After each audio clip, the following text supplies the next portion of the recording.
Chapter 13 How the General Talked to the King.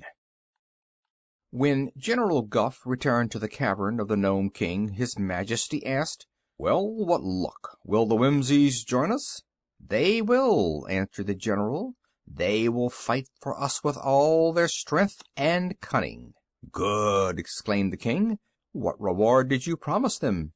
"Your Majesty is to use the magic belt to give each Whimsy a large, fine head in place of the small one he is now obliged to wear." "I agree to that," said the king. "That is good news, Guph, and it makes me feel more certain of the conquest of Oz." "But I have other news for you," announced the general. "Good or bad?" "Good, Your Majesty." "Then I will hear it," said the king, with interest. "The Growleywogs will join us." "No!" cried the astonished king. "Yes, indeed," said the general. "I have their promise." "But what reward do they demand?" inquired the king, suspiciously, for he knew how greedy the Growleywogs were. "They are to take a few of the Oz people for their slaves," replied Guph. He did not think it necessary to tell Roquat that the Growleywogs demanded 20,000 slaves.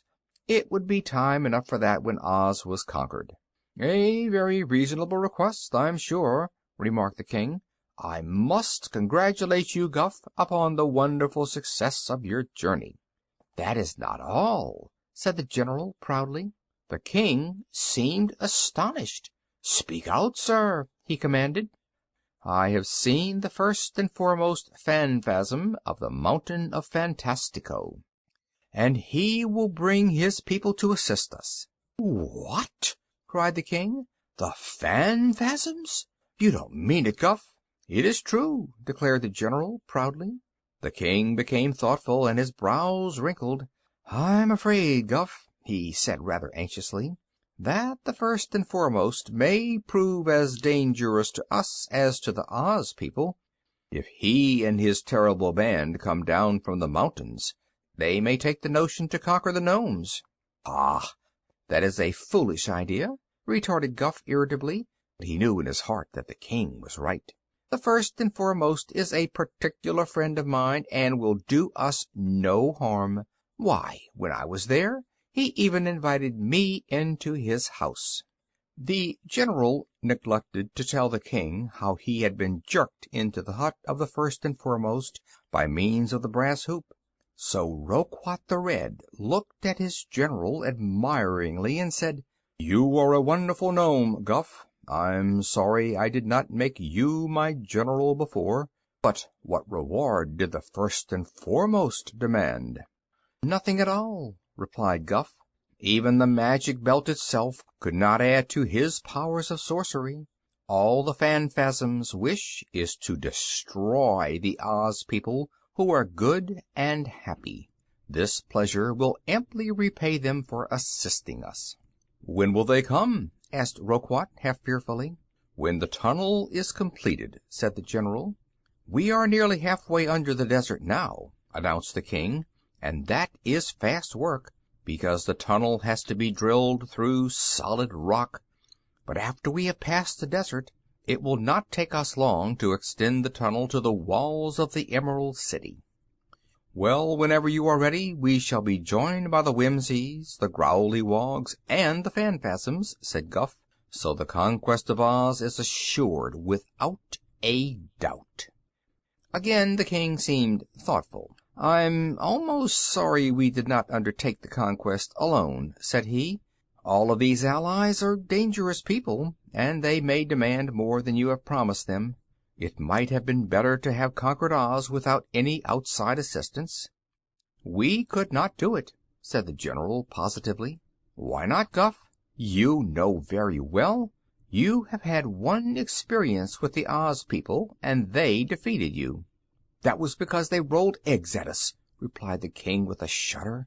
"My Nomes cannot stand eggs, any more than I can myself. They are poison to all who live underground." "That is true enough," agreed Guph. "But we might have taken the Oz people by surprise and conquered them before they had a chance to get any eggs. Our former defeat was due to the fact that the girl Dorothy had a yellow hen with her.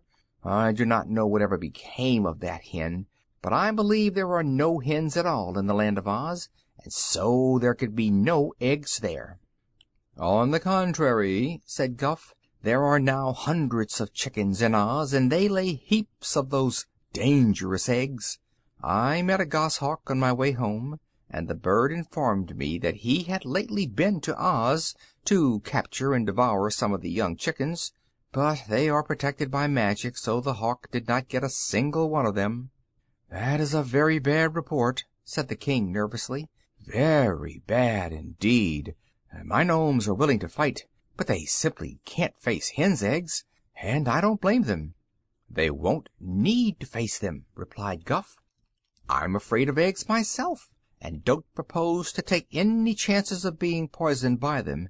My plan is to send the Whimsies through the tunnel first, and then the Growleywogs and the Phanfasms.